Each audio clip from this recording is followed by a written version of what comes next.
Hello and welcome back to the booth here at Card Kingdom's weekly Legacy Tournament. I'm Josh Monks. This is Mike Kiesel. Mike, how you doing after that Pauper game? I got destroyed and I played bad. So I'll try not to screw up on camera again. Okay, fair enough. Well, you know, next time we put you on camera, we'll make sure that happens. Yeah. Also, you had a pretty good draw, I think. Yes, he did. Your hand was very clunky, too. You had a million comes into play tap lands, and you couldn't hit land number 4 for like 3 or 4 turns. Well, I mean, to be honest, the deck plays like 60%, I think, come into play tap lands. I mean, yeah. So it's going to happen. But yeah, I also kept a one-lander going. Yeah, I need to just casually draw into the second one. But the deck, I think, plays like 23 lands. It's 23 or 24. You also have a couple bounce lands, which kind of like to cheat a little bit. Yeah, exactly. But yeah, so we're getting set up for round 2 here, and we have Matt Sokolowski playing Reanimator, pretty classic. Oh, nice. Matt Sokolowski deck, versus David Ellis, who's very well known for playing incredibly rogue archetypes. And what I have listed on the cheat sheet here is Red-White Prison question mark. All right. So, you know, we're going to go into this not really sure what's going on. Both players won round 1, so at least there's that. Yeah. We'll have to see exactly what this prison deck runs. I'm thinking it might be like an Imperial Painter deck, but it also might be like an enchantment-based deck with O-Rings and Ghostly Prisons. He is a big fan of Enchantress. The last few times I've played against David or seen him play here, he's just played your typical green-white Enchantress. So maybe it's some sort of mode Stompy? Mode Blood Moon enchantment deck. The Game Rules Violation deck, Sure. I believe is what I've heard. Yeah. GRV Stompy. That would be awesome. If you have a Windborn Muse and your opponent attacks and forgets to pay, you are more than obligated to tell them that that is a Game Rules violation. Some land tax, maybe. Okay, swords. I did not recognize what that second card was. Wow, there are a lot of cards in this. Oh, that's a Pyroclasm. Okay. Yeah. So Matt is on Tin Fins. Yeah, I think Matt's on Tin Fins, actually. I did see that Children of Corliss. Yeah. And what is that? Oh, that is a life counter that David Hillis has next to his life die. Yes. Man, there's a lot of D6s floating around right there. A little confusing. So, David, I saw a Cavern of Souls. So, some sort of... Is it like Angel Stomping? Because like it seems weird to have Cavern of Souls and Pyroclasm be in the same deck. Absolutely. I believe he also has, I think that's the white manland, Forbidding Watchtower. Oh man. Turns into a 1/5 Vigilance creature for 2 mana. Not the most powerful of that cycle. Treetop Village definitely has that mantle. Yes. It's also not the second most powerful because I believe Fairy Conclave has that. Yes. It's not third most powerful because Gitu Encampment has that mantle. Yes. And then I think the black one is next. Yeah, it's like a 1/1 regenerator, Yes, right? regenerates for a single mana. Yeah. Very powerful. Looks like David is going to take up the powerful cuts decision and put the top card of Matt's library on the bottom of his library. Yeah. So this Tin Fins deck that Matt's playing, it mulligans very well, correct? I think so, yeah. You I mean, basically just need 2 cards in your opener. You really want to get that Entomb. Entomb and Shallow Grave is the win, I believe. And that hand did not have them. So. With some sort of mana and Dark Ritual. Yeah, and then there's it's Dark over. Ritual, Lotus Petal, and a land there, and that's like half the cards already. Yeah. So that's going to mulligan to 5 here. I mean, last time I think Greg and I casted round 4 Reanimator Mold to 5 had Xaxes, land, Entomb, Reanimate, Force, and then drew the blue card. The Dream. Just done it. I believe that's 7 cards.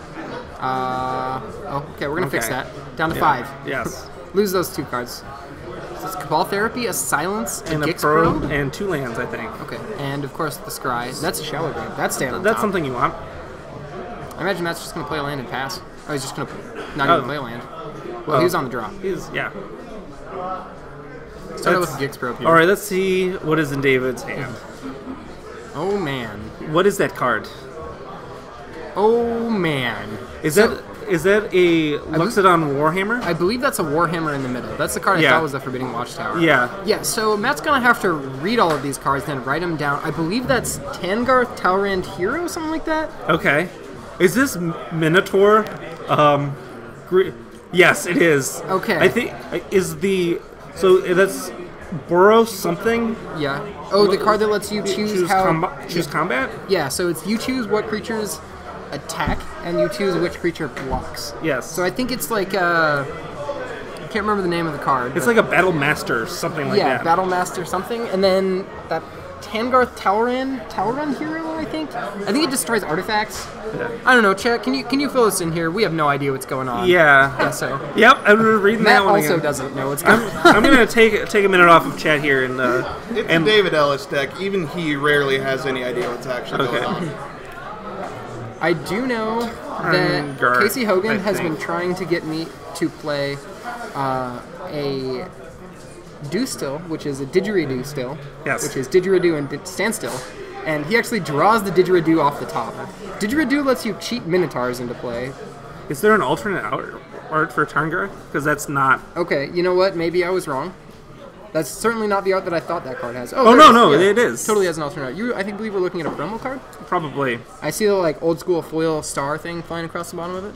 Okay, so what does this do? It has vigilance, and it's a 4/4 for 5. It's got some huge activated ability, a big block attack. Deals. Deals damage equal to its power to target creature. Yeah, so it's a one-sided fight. Oh, interesting. So it Tarngarth fights something, but it doesn't fight back. Okay. Talrand is not. Or what's his name? Tangarth? Oh no, it is actually a fight. That creature deals damage equal to its power to Tarngarth. Okay. So it has fight. It's just fight for 2 or 1 red and tap. It fights a creature. Okay. We're gonna see a Thoughtseize here from Matt Sokolowski. He's gonna look at David's hand one more time, and then can you look up that Boros Minotaur guy? I am. Can you just search for all of the creatures with the Minotaur creature type? Maybe that'll help. Yeah. Oh, that's a Boros charm on top of David's Okay. Ellis' library. A little bit surprised by that. Okay. I'm not going to use Gather. This. Yeah, I would use magiccards.info. That's my site. It is my site too, but it doesn't come up on Google when you just randomly Google cards. That's too bad. I just go to magiccards.info. I believe it's actually my recent history, so it just shows up right there. Okay. So I am looking for Card type, Minotaur. The Dream. Alright, we're going to look at his hand again. He's drawn another one of those Boros Battlemaster? Battle Shaper. Boros Battle Shaper. Battle Shaper. That makes sense. There we go. That's the name of that card. Of course, there's also that Loxodon Warhammer, which has an elephant on it. Tribal fail right there. So Boros Battle Shaper is a 7-drop, 5 in Boros, for a 5/5 that at the beginning of each combat, up to 1 target creature attacks or blocks this combat if able, and up to 1 creature can't attack or block this combat. Okay, so you ice 1 creature from combat, and then you force 1 creature to combat. Yeah. And then Didgeridoo, does it cost 3 mana to activate or 2? 4 cost, 2 to activate, I think? No, believe- I think it's 1 cost. Well, that would make sense. It's not good. You know, you gotta build a deck around a card like Didgeridoo, and I believe David Ellis has tried to do that. I don't know if it's successful or not. Jury, I'm just trying to spell this and failing. DIDG. Okay. And screw you, autocorrect. It's not Digger Idol. It's 1, Close enough. 1, and 3 to activate. Okay. Matt is going to fire off a Cabal Therapy here. Now that he knows what cards are in David Ellis' hand, I imagine he's going to name that Boros Battle Shaper. Yes. Now that he knows the name of that card, he can name it with Cabal Therapy. Of course. I believe David just drew another one off the top. So, Boros Battle Shaper, number 3 Yes. for David. Someone really needs to tell Casey Hogan what's going on here, because he would be very excited. You know This- what? I don't know if that's the same card or not. Is that the same Boros Battle Shaper? It looks different. Or does it? I can't tell. I can't tell. Our spotter is going to go down and look. It looks like it's doing some sort of shaping. All right, I gotta re-pull up the Minotaur search again because I believe it's time to Didgeridoo, though. A Blaze Commando. Blaze Commando. Okay. Whenever an instant or sorcery spell you control deals damage, put 2 1/1 red-white soldier tokens with haste onto the battlefield. Does it put Minotaurs into play? Nope, just Flavor soldiers. fail. Soldiers. It's a 5/3 for 5. I don't know why I keep saying the mana costs because they're absolutely relevant. Yeah, I don't in think this they're going to deck. get casted. David, however, does find a Sensei's Divining Top, which is going to let him find a land on top of his library, and a Pyroclasm, which is irrelevant here. Yes. It looks like he's going to spin that top to play his land for the turn. Yeah. Sure. Makes sense. And he's just going to ship the turn back. So David is basically looking for land. Is it 3? It's 3 mana to activate, right? 3 mana Yeah, he's activate. there. He's done. He has found enough mana to activate his Didgeridoo. Yep. We're gonna see this. This is going to happen on camera. You know what? It might not happen. Matt might be able to just kill him here very soon. I believe Matt is an entomb away from winning the game here. Sure. But Matt's thinking about upkeep silencing David. It does stop spells from being cast. I do not believe it stops activated abilities. I don't think it's stop activated abilities. So I think David is going to be able to Didgeridoo right now. I'm going to say that as many times as possible. Well, you can do it at instant speed, right? Oh, of course. So there's no need to do it. Yeah, you may as well. It's an old card. It might limit itself. You know what? I think you Didgeridoo at instant speed. I'm not searching Didgeridoo again. You want to look up Didgeridoo? There's 3 mana. Looks like we are going to see an activation here. I mean, this guy doesn't have haste, does he? Oh, yep. So he's just Instant going to speed. shift the turn back. Oh, that was on Matt's end step. Yeah. Okay. Also does not tap. So if he has 6 mana, you can do it twice in the turn. Oh. No, value. yeah. It's just 3 to activate. Okay. This is the sweetest thing I've ever seen in my entire life.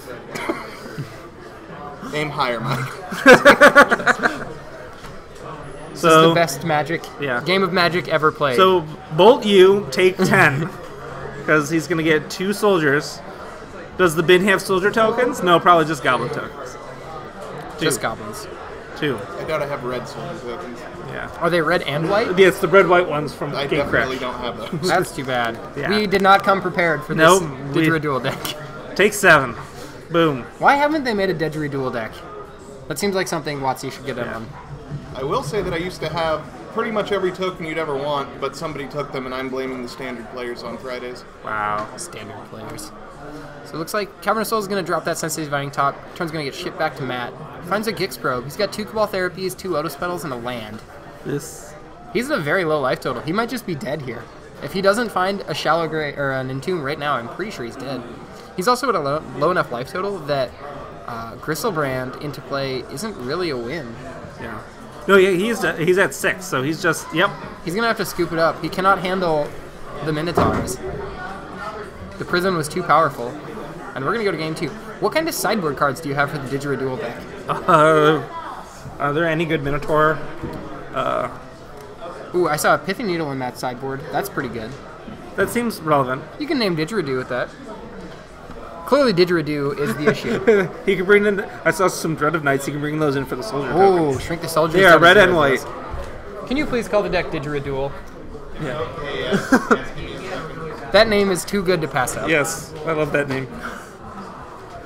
Well, you know, sometimes we get some out of control stuff going on here.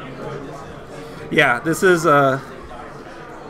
something special. I'm Yeah. glad I'm a part of this. I'm glad we all got to be here to look up every single card in David Ellis' deck. Didgeridoo. I like that name. I'm sticking with it. You know, I saw that, and I have to say Didgeridoo is better than Outback Steakhouse. HC Fox might have had the win earlier. Yeah. What other? Oh, there's a blue-red artifact creature Minotaur. Found that out today. It's a Minotaur wizard. Oh, the classic sorcerer wizard. What is it?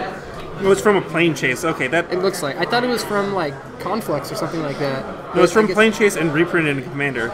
Okay, makes sense. So 2 cards that I do not know any of the cards in that format. Oh, we got Mogus's, all of the Mogus cards. Those guys are all Minotaurs. Yeah. Some of them are pretty good too.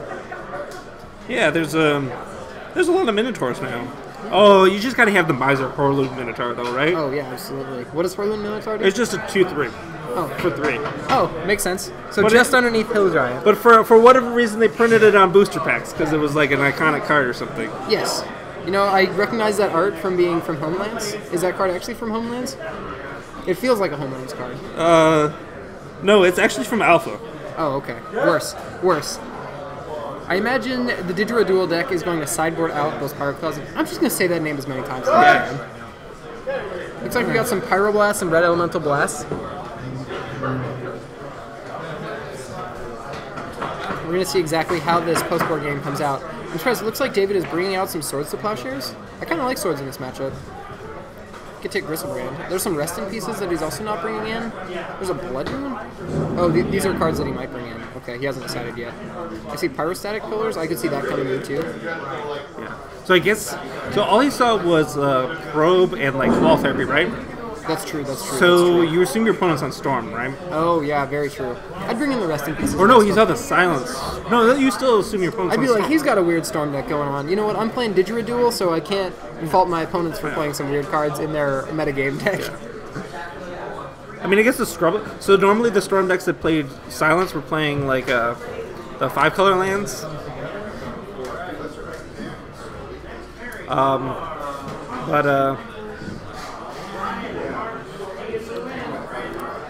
I don't know. These guys are going into game 2. Is that I think that's a Jace Vryn's Prodigy in his hand, too. Yeah, he's playing it. I've seen a lot of decks playing it. That card is very, very good. Yes, it is very good. It's slightly better post board because your opponent is likely to board out a lot of their removal that doesn't kill Gristlebrand. Yeah. And so you kind of tax your opponents like Swords to Plowshares and things like that by having another target for him. Okay, so Matt is going to shortcut here because he has end of turn Entomb. Yep. Or as I like to call it, the Wind Tomb. We'll have to see if it's enough to handle these Minotaurs, though. I don't think he has the second land, though. Ooh, maybe he has to find that. Yeah. I know he's got a Gristlebrand in his hand. He has a Gristlebrand in hand, he has a Shallow Grave in hand. So if he hits a wave, he has the win, assuming David doesn't have any sort of interaction, which I have to... Oh, he has a Dark Ritual. That'll do it. That's enough. So we're going to see this Digera dual deck. I believe it's going to get taken down. Red Elemental Blast sadly does not hit Dark Ritual or Shallow Grave or Gristlebrand. Those are all black cards. 3 black mana floating. Oh, he's got a Cabal Therapy. So I think you Cabal Therapy, name Swords to Plowshares, and then try to Cabal. I like that. Matt also saw a Swords of Plowshares earlier. However, I believe David boarded them out. None of those cards are going to deal with this Gristlebrand. Nope. So close. So many Minotaurs. I'm very surprised you left in... Oh, that's not Pyroclasm. I thought that was Pyroclasm. No, that's the... Tangarth, right? Turngarth, yeah. Tangarth Talrun hero?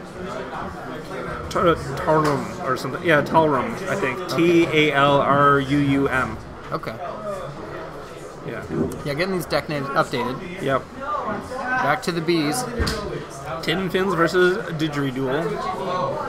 We got an Access for Hands on the board. I imagine Gristlefather's going to come in. Now maybe you draw first. I think you draw first because if you find an Emrakul, then you just win the game. You don't even need to worry about another combat step.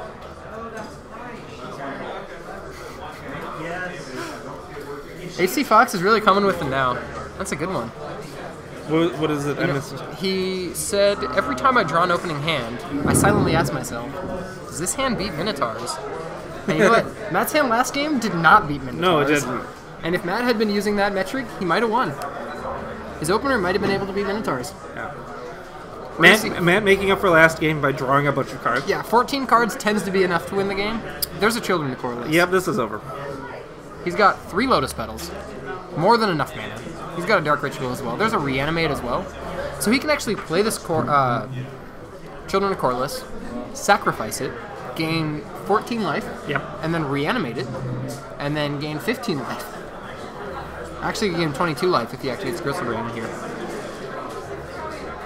I don't think Matt can lose in the spot. I think just gaining 14 and drawing 14 more cards is enough. 28 seems like it should be enough. Yeah, the way that the Tin Fins deck works nowadays, actually, is you set up to technically go infinite by just continuously shuffling your graveyard into your library with Emrakul. Okay. And gaining so many life off of each cycle that you can activate Gristlebrand to draw more cards than there are in your library, and then next time draw twice as many cards as there are in your library. Until eventually you just cast enough Dark Rituals to hardcast Emrakul. Well, instead he just has... Oh, that was an Entomb. I thought it was a Tendrils. Okay. Of course, the deck sometimes does run Tendrils. Some people still elect on it, but a lot of people are starting to feel that it's a bit of a crutch. Yeah. However, he's going to get an Emrakul. I believe he's got another Shallow Grave or a Corpse Dance in his hand. Not Corpse Dance. Goryo's Vengeance. Yeah, Goryo's Vengeance. That's correct. There's going to be a trigger. Goryo's Vengeance is going to happen. This Emrakul is coming into play, and Gristlebrand Emrakul are going to be attacking. I think David's going to go back to the sideboard here. Now he knows he's not against Storm, and he's going to just grab some... He's going to board just a little bit differently. Let's see if this... Oh, interesting. So he thought he was against Storm and he did not bring in Pyrostatic Pillar. Interesting. So there's a Grafdigger's Cage, 2 Rest in Pieces, and a Cop Red. I actually really like Pyrostatic Pillar here. Yeah, me too. I would bring it in. I would have brought it in if I thought I was playing against Storm as well. I mean, I assume that's why it's there. I can't imagine why else you would have it. I'm really surprised by this Boros Charm. Is just deal 4 damage to your opponent good enough for this deck? It combos with the whatever the Minotaur that makes tokens when you're... It makes 2 tokens. Yeah. So I guess it's 2 deals 6 damage. Even still, that doesn't seem that powerful. No. I guess making your Minotaurs indestructible. Yeah. What's the other ability on it? Target creature gets double strike until end. Oh. I mean, you are playing a bunch of 5/5s. I suppose. You could deal a lot of damage that way. Yeah. David sadly does not run Brand in his sideboard for the flavor ones. I don't even know what Brand does. I think you gain control of permanents you own or something like that. I don't know, man. There's some weird cards going on. Yeah. I can't handle it. Just a little too out of control. This Didgeridoo deck is just blowing me out of the water. I don't think Matt's sideboard plan is going to change all that much. However, he is looking through his deck just to make sure. I feel like this match seems very hard for Tin Fins to lose. There doesn't seem to be a ton of interaction out of this Didgeridoo deck. No. No blue mana is the start. Of course, it's very important that he has an answer for a Rest in Peace should that come down, or a Grafdigger's Cage. Yeah, I think the only way Matt really loses this is like not drawing Tomb or Mulligan to Oblivion, that kind of thing. That's certainly how he died last game, or game 1.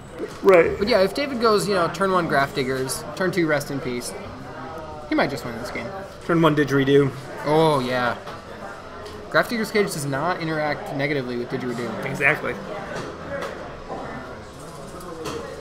You know I wonder if he's running like Ancient Tombs. Like turn 1 Didgeridoo into Ancient Tomb Activate. Oh, It spicy. seems really good. Turn 1 I mean, by really good, I mean insanely good. Yeah. Basically, the only strategy this Didgeridoo deck can do. What else rhymes with Didgeridoo that I can say on camera? Man, maybe that's why he's playing Moros Charm. I'm pretty sure there's a Minotaur on the art of that card. Oh yeah, there you go. Do you think it makes more tokens or less due to the Minotaur on it? It should make more. It should probably do double. Yeah. I mean, it's giving things double strike, which should also produce double tokens. Maybe you get to choose an extra mode for each Minotaur you have in play when you cast it. And so when you cast it, there's one on the card, so you get to choose one mode. That sounds right. That sounds right. I think the card should be erratic, at least. It's clearly under the power level. I think this is by far the sweetest deck I've ever seen on stream. Yes, this is the most out-of-control deck on stream. So David's going to take a quick pile shuffle here, make sure there's 60 cards exactly in his deck. Maybe more. I got to imagine the Didgeridoo player knows 60 is the correct number. I mean, with more cards, you get to play more Minotaurs. That's true. More cards and more Minotaurs. Now he ended up on an even pile.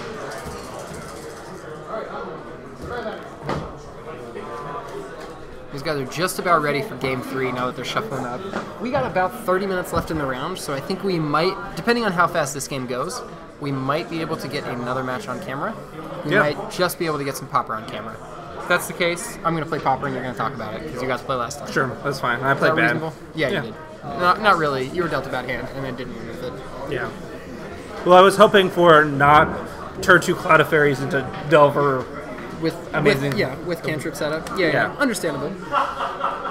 I think most Pauper decks you just assume that they can't have that hand. Yeah. Because you're not beating that hand. Man has the Entomb. That's part 1. Oh, and he has a bunch of Lotus Petals and the Reanimate spell. So this game, this looks like this probably is going to be turn 1. Yeah, pretty quick kill. He can Brainstorm off a Lotus Petal. Oh, he's got a fetch land, actually. I was going to say He has a fetch land and 2 Lotus Petals, so... I was going to say that he can Brainstorm and then use Entomb to shuffle. And if he hits a land off that, he can then cast Shallow Grave that turn as well. I've been told there is no cow level, but here at Card Kingdom, there is a cow dual deck. Yes. Why doesn't Wizards of the Coast sell this pre-made? It could be the easiest ways to get Plateau. I don't know why they... I don't know, I can't think. Didgeridoo, that's the perfect start, I think. Perfect start. It has to be, right? Legacy might be about the perfect Brainstorm, but this Didgeridoo deck, all about the turn 1 Didgeridoo. Yes. However, David elects not to keep. He's going down to 5. Surprising. I mean, I guess you have to worry about hate here, right? You got to get that hate piece. Because you're not... Turn 1 Didgeridoo doesn't beat the turn 1 Griselbrand, surprisingly. That may be true, but on turn 3, you can put in Tangarth off of that Didgeridoo, and Griselbrand does not allow you to put Minotaurs in the play. That's true. From a strict power level comparison, I feel like Didgeridoo takes a cake there. I wonder if there's like a Minotaur that can like easily... there's got to be like some... Deadshot Minotaur. That kills creatures with flying. Oh, baby. Really? Yes. That card is played in the Living End deck because it cycles, Oh. and then it comes into play and destroys flyers. I really hope David is playing that because that would be the most insane blowout I've ever seen in my life. That's like the perfect sideboard card for like Sneak and Show, right? Well, Gristlebrand is targetable. Emrakul is indestructible. No, Emrakul's not indestructible. Is it not? Which one is? Emrakul cannot be targeted by Colored spells. spells. Okay, which one is indestructible? One of them is Ulamog, I believe. Ulamog is indestructible. The one that destroys a permanent when it enters the battlefield, I believe, is the indestructible. I believe that's Ulamog. Okay. There's so many keywords on those cards. It's hard to keep them all straight. Oh, does Deadshot deal damage? I guess I was incorrect. I thought Deadshot Minotaur was just Plummet. Oh, God. Disappointed now. Because that would have been so sick. It would have been sick. I would be very excited. He would actually probably see some play. So I got it. No, you didgeridoo Tarngarth in, and you have him fight Gristlebrand, and then you play the guy that deals 3. Okay. There you go. Yeah, and you know what? If you have enough mana, you only need, 9 mana to do that? 8. 8. Oh, but he doesn't have haste, so I guess you only need 6. Do it. Cheat it into play end step, and then untap, and then shock it. Yep. All right, well, Matt's going to say, you know what? I think I got you here. Go ahead and do this whole song and dance. Fetcheroonie. I imagine this is going to get on Underground Sea. Pretty irrelevant what he tutors, as long as it does produce mana. Let's see where he goes. Most lands tend to do that you can fetch. Absolutely. You don't want to fail to find here. Mm-hmm. This deck does run enough lands to not fail to find on turn 1, though. Yeah. I believe there's at least 7 targets. Entomb's going to put a Gristlebrand in the graveyard. We're off to the races, boys. Make sure to stack that graveyard exactly correct. As if in case the Gristlebrand just doesn't come out of the graveyard flying right now. Yes. I mean, if Entomb was a creature right now and Matt casted Shallow Grave, it would matter the order of his graveyard. It would. However, luckily Lotus Petal and Entomb are spells and not creatures. So, and Goryo's Vengeance doesn't care about graveyard order. Only Shallow Grave does. Yeah. Bees is in play.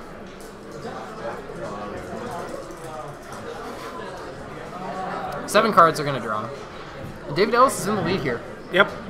His life total is greater than Matt Sokolowski's. Let's hope David's sandbagging that lightning bolt. Oh, yeah. I think that is his out here. Absolutely. And Matt funding by going to 1. I don't know how he would go to 1. He's at 12 right now. Oh, that's right. Never mind. If he was at 15 and went to 1, yes, he would be blown out. Hopefully David's hand is a bolt, Simian Spirit Guide bolt. I would be in. That would be... Simian Spirit Guide is almost a Minotaur. Yeah, it's like ape. That's... Weird creature type. It's hairy. Yes. It's got that. Yeah. Hairy and humanoid. Yes. It's really the requirement for what a Minotaur is nowadays. Yeah. That practically puts me at Minotaur status.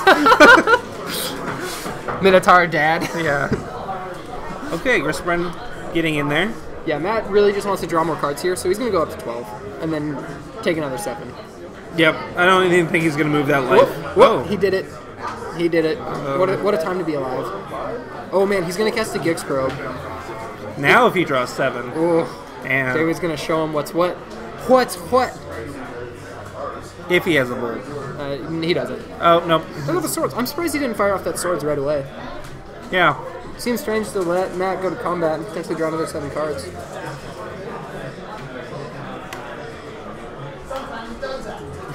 Scalding Minotaur is the best fetch land for this deck. Yes. Wow. That is so good. Yeah. Oh my goodness. Someone is on a roll tonight, and that is HC Fox. It is. Oh my goodness. Can you mod him? Can you mod him for that? Yeah. Modding him for good puns. Can you do it for me? No. All right. I'll sneak over there and do it later. Don't you worry, HC Fox. You will be a mod one day. And that's going to play a Chrome Mox. This is going to give him some more mana. Pitch a Massacre. Can't even play that for free right now. There's a Children. That'll die to Massacre. It's going to die to itself, though. Yep, and Matt is going to gain 22, I believe, here. He's activated Gristlebrand twice and fetched 3 times. 3 times. I think the life totals are wrong. He's activated 3 times and fetched. Yes, you're correct. David's gonna now elect 2 Swords of Plowshares like this. Sure. A little late. So, okay, so Griselbrand down. I imagine he's gonna draw 7 in response, though. If David had swords just a little earlier, Matt would Maybe he was still at 10. No. Yeah. Okay, I was right. He just hadn't upgraded his life. Also a Grim Monolith in David's hand. If you play Didgeridoo on turn 1 and then Monolith on turn 2, you can activate Didgeridoo on turn 2. There you go. I don't know if that's better or worse than Ancient Tomb. You don't lose 2 life. Yeah, but it also doesn't untap. It's true. It's close. I wonder if there's like a Minotaur that untaps artifacts. Looks like Matt is just going to remove the life die from the table so he doesn't have to keep track of life anymore. Yeah. Understandable. Yeah. We've got a lot of mana floating right now. I'm not sure what the 7 die in the middle represents, but we might just find out here. I think that's probably Storm. Okay. Hey, Miles, I'll be right back. Okay. A lot of I mean, at this point, you just... I mean, he's at like a million life. He could Thoughtseize himself and reanimate. Yeah, absolutely. Looks like that's what he's going to elect to do. Oh no, the 7 is the mana floating. Oh. Is it? I thought that the 3 that was in front of the Underground Sea was mana because it just went down. Yeah, that's the mana. I think that die in the middle might be representing nothing. Okay. Well, he took one of the things from 4 to 2, so I thought it assumed something. Yeah, me too. Okay, it's going up. Interesting. I'm not. Oh, maybe that's how much life he's lost this turn. So it went from... The first one was on 3. I think he was at 30-something. Okay. No, yeah. So he started off the turn at 34. That's his life. Okay. So now he's at 24 because he Thoughtseized himself and reanimated. Gotcha. So that's going to cost him 10 life, is that right? Yes. Altogether? Yes. 8 off the reanimate targeting Griselbrand, and 2 off the Thoughtseize targeting himself. Okay, so now he's drawing 7. And he's at 17. Yep. All right. Yeah, the math adds up. It checks out. He's gonna draw another 7. Sure, why not? I mean, he's going to 10. If you're, there you go. We'll swap back to the D20 now. Yeah. That's a little easier. Now that his life is also back to exactly 10. This game is out of control. Turn 1, folks. Turn 1. Legacy is a lot more degenerate than Vintage, as it turns out. Apparently. This Tinfin deck is very, very good. Very consistent, pretty resilient. And the velocity it has is just unbelievable. What if there's a Tinfin's Vintage deck? There's gotta be. I mean, you have like the Burning Oath, but maybe. It's pretty close. Maybe you could board into Burning Oath from the Tinfin's deck. I guess the reason why you wouldn't want to do that is every deck is playing 7 Graveyard Hate cards. Possible. Also, Mental Misstep's a thing in that format, so a lot of people have Mental Misstep. It's also a very powerful card. Hey, Dark Ritual. He's got a lot of mana. Yeah. Looks like we got another Shallow Grave. Matt has moved to combat this turn, so he's not going to be able to attack with whatever he gets this turn. Yeah, but he's just going to get another Children of Corliss. Does he have Tendrils? Probably not. I don't think the deck runs Tendrils anymore. It's found that the infinite combo is just a safer way to win that doesn't take up as many slots. All right, so now he's... Oh, man. Amber Alert just blowing up all of our phones. I can hear everyone's phone going off. Yeah. So at this point, he's lost, what, 22 plus 10 plus 14 life. That's a lot. He's in the range of about plus 40 7. or so, I think. Yeah. No, he's in the range of like 60 at this point. I think it's 50. Yeah. Okay. Man, there are so many dice going around. And at this point, I mean, I don't think Matt can lose, but he's gonna make us play it out anyways. No. And the Griselbrand's not going away either. It's reanimated, so it's just there. It's gonna be a friend. It's gonna be a Gristle friend. Yep. All right, he's at 43. Okay. 43 life with the Griselbrand in play, and your deck basically in your hand. And now he's gonna Spell Therapy himself. Hit Griselbrand or hit Emrakul. shuffle. He's gonna shuffle, yeah. And so now what he can do is he can draw through his entire library. until he casts enough Dark Rituals to hardcast Ghost of Land. To hardcast Emrakul? Oh yeah, sorry. I just saw Luke Westerberg swing by, who is our resident Tinfin's expert, and he sees what's going on here. Greg Mitchell is not our resident Tinfin's expert? Craig Mitchell, I think, is the first person here that did well at an SCG with it, but Luke Westerberg. Yeah. Luke, however, has played the deck almost every single week that he's played here, which is almost every single week. We've had him on camera playing Tinfins more than anyone else playing Tinfins combined. So okay, I'm going to call him the expert. Matt is going to see how many cards he can draw. Yeah, I mean, you just start drawing an infinite number of cards, basically. Children of Corliss looks back on the turn, sees how much life you've lost, and then gains you that many life. Yeah, so he's going to be quickly approaching 100 life here as soon as he plays this next Children of Corliss. And of course, when you gain a life, you still have lost that life that turn, so the second Children of Corliss that you play, I mean, obviously it's the same one, but the second one you sacrifice is going to gain you pretty much twice as much life. Oh, look, he drew another one, and...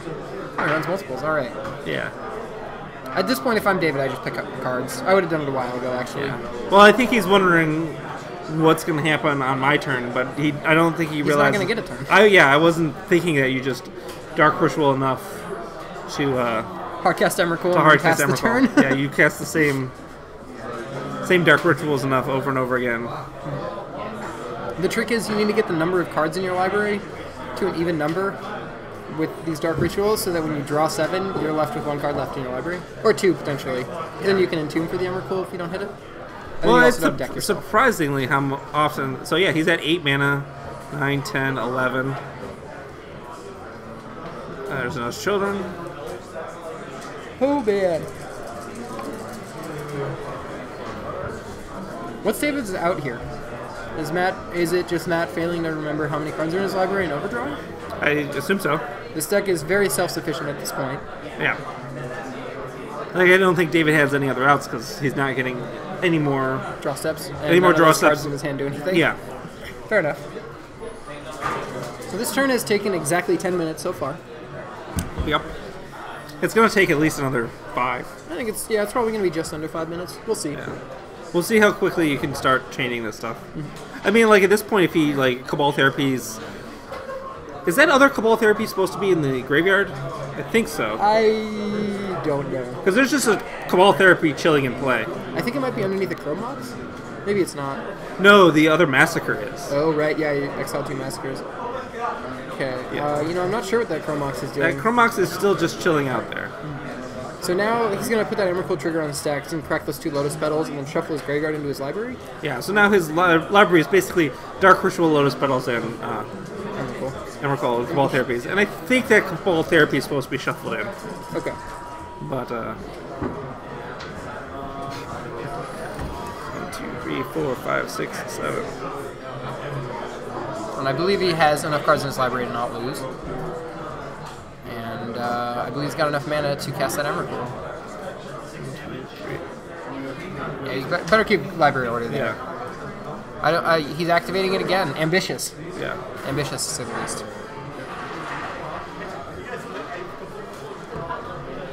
That looks like enough mana. That looks like all the Dark Rituals. A lot of Dark Rituals, a lot of Lotus Petals. All the Lotus Petals. Not all the Dark Rituals. Enough of them. Only 3. That's 7 mana there. And I believe he had 9 floating.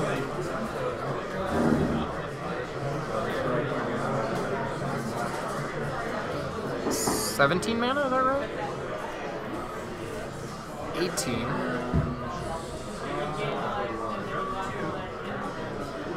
He's gonna do the Time Warp one more time. Why not? He is making game-changing actions.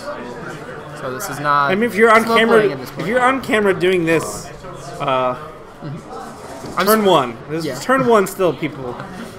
He's drawn more than 60 cards this turn. Yes. Not a lot of decks can say that. He has cast the same Dark Ritual more than enough times. Yeah. Okay. Well, now he's finally hard casting this Emrakul. And you know what I think happened? I think he drew exactly his library last turn, and so he had to shuffle something. Yeah. Okay. There we go. There we go. So turn 1. Finally get that match over with on turn 1. Yeah, so we have 12 minutes to go. I don't know if we have another match for 12 minutes, but we could probably get some popper action. I think we're probably going to be getting some popper on camera. So welcome back to the booth, guys. That was a pretty intense round one. Yeah. We saw the round 2. Oh, round 2. Yeah, sorry. We saw a pretty intense Didgeridoo deck Yeah. happen versus the Gristlebrand tribal deck. The best thing is we actually got to see it in action from Yes. one game. That is the dream. When you watch Legacy, you really want to see the Didgeridoo versus the Gristlebrand, and which deck really is more degenerate. Turns out the deck that can kill you turn 1. Yeah, the deck that can draw 75 cards in one turn is slightly more powerful than the Didgeridoo deck. Yes. So we're going to be going down for just a second. We're going to try and get some popper on camera. This time I'm going to play rather than Mike. You're going to see Yes. less misplays and more sweep plays. Is that fair? Let's hope for that at least. Stay tuned, guys. We'll be right back.